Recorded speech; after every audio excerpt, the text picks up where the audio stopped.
बंसल जी, कहीं ना कहीं शरीर को शुद्ध करना बेहद ज़रूरी है। और बात अगर शरीर की शुद्धि की जाए तो किडनी से अगर स्टार्ट किया जाए तो बेहतर रहता है, क्योंकि प्योरिफिकेशन का काम, फिल्ट्रेशन का काम किडनी का होता है। और आज बहुत सारे लोग ऐसे हैं जो किडनी की समस्या से ग्रस्त चल रहे हैं।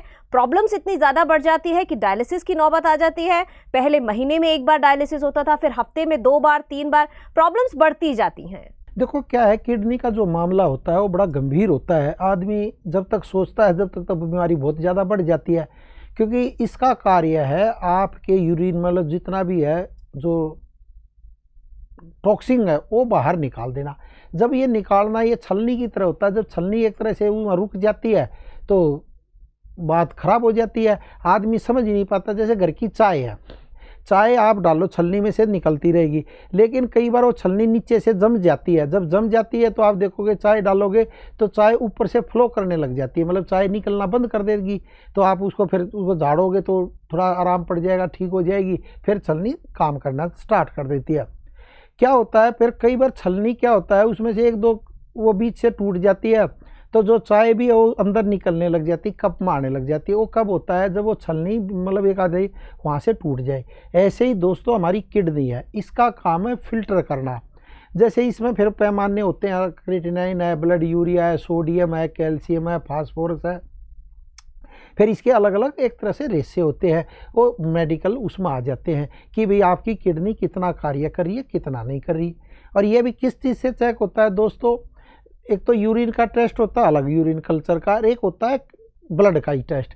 ब्लड के टेस्ट में ब्लड में ही आपके क्रिएटिनिन कितना है, ब्लड यूरिया कितना है, इसमें कैल्शियम की मात्रा कितनी है, इसमें सोडियम कितना है, फास्फोरस कितना है, वो आ जाता है। तो मेन जो बीमारी है वो आपके खून में गंदगी है। मतलब जब खून ही साफ नहीं होगा तो जो किडनी को जो स्ट्रॉन्ग दे रहा है, ताकत दे रहा है, तो वो कार्य नहीं करता, तो किडनी धीरे धीरे खराब होने लग जाती है। समझो बात ने, बात वही है, नसों की रुकावट है।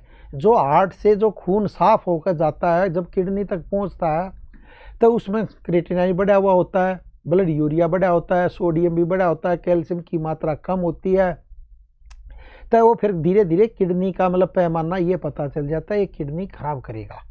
बस मेन है दोस्तों आपने उसको सही तरीके से साफ कर देना। मेन है अपनी नसों का खोलने का काम और उसको साफ करने का। खोलने का मतलब ये नहीं खाली नसों को खोल लें, उसमें जो क्रिएटिनिन का लेवल है, जो ब्लड यूरिया है, वो भी एकदम एक्यूरेट होना चाहिए, बैलेंस में होना चाहिए। ना वो कम होना चाहिए ना फालतू होना चाहिए। अगर कम हो गया तो भी नुकसान है, फालतू हो गया तो भी नुकसान है। तो जब आदमी क्या करता है, एलोपैथी पे विश्वास करता है। देखो एलोपैथी इलाज तो बहुत अच्छा है, लेकिन कुछ टाइम के लिए अच्छा है। जब वो ज़्यादा हो जाए तो फिर, क्योंकि उनके पास होता है डायलिसिस का ही नियम, वो उनके पास तो डायलिसिस है, वो भाई खून आपका चेंज हो जाएगा, भाई बात ख़त्म। और उसमें कितने घंटे लगते हैं, पूरे 4 घंटे लग जाते हैं। मतलब 4 घंटे तक आदमी लेटा रहता है, वो ब्लड मतलब चेंज होता रहता है, आने और जाने में 1 घंटा, यानी 1 दिन आपका पूरा ख़त्म हो जाता है। फिर शरीर किडनी इतनी और हो जाती है, जैसे हफ्ते में 1 बार होता है तो फिर 2 बार आ जाएगा, फिर 3 बार आ जाएगा। धीरे धीरे ये स्थिति इतनी गंभीर हो जाती है, आदमी फिर हॉस्पिटल पे ही डिपेंड रह जाता है। मतलब उसका जो घर है वो हॉस्पिटल ही होकर रह जाता है। और पैसे भी बहुत लगते हैं। चलो घर में तो पैसे खर्च ना हो, वहाँ तो पैसे लेंगे आपको लेटने के 4 घंटे के, और कितने पैसे लग जाते हैं, कहीं 3000 का रेट है, कहीं 4000 का रेट है। तो आदमी और गरीब से गरीब होता रहता है। और एक दिन ऐसी नौबत आ जाती है अपना मकान तक आदमी को बेचना पड़ता है, क्योंकि जिसको 1 साल या 6 महीने डायलिसिस कराते हो जाते हैं तो फिर एकदम स्थिति इतनी गंभीर आती है कि उसका एक इंजेक्शन लगता है 6-7 महीने में, वो कमजोरी आ जाती है।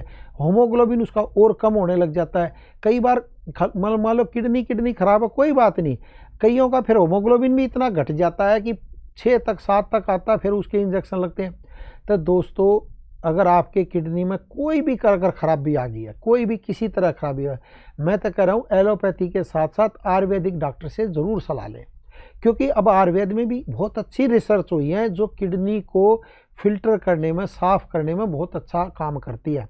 तो आयुर्वेद का भी ज़रूर सहारा लें, इसमें योग और प्राकृतिक चिकित्सा का भी सहारा लें।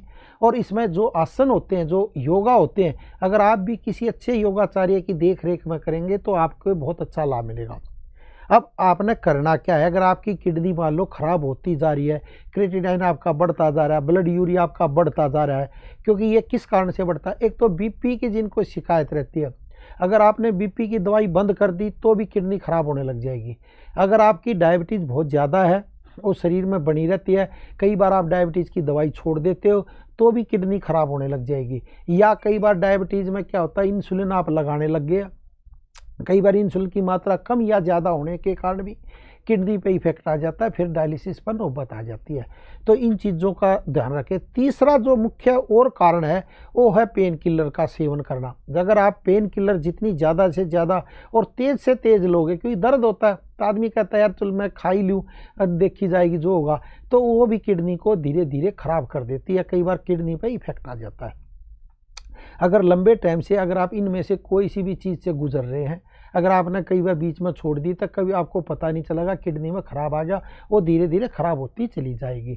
तो उसमें मैं यही कहता हूँ, अगर आपको कोई हल्की सी भी बीमारी है, एक तो KFT ज़रूर कराएं, मतलब 6 महीने में वह KFT का रिजल्ट दे, क्योंकि किडनी की बीमारी फिर डायबिटीज़ से भी ज़्यादा बड़ी हो जाती है, क्योंकि आदमी डायलिसिस पर चला जाता है।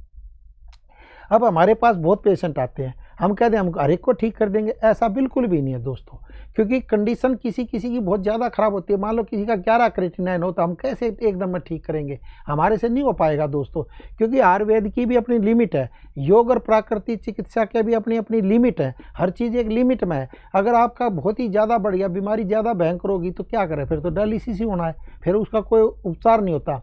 लेकिन एक बार आप डायलिसिस करा लो, फिर योग की भी और प्राकृतिक चिकित्सा और आयुर्वेद का कहना मानोगे तो बहुत अच्छा इफेक्ट आएगा।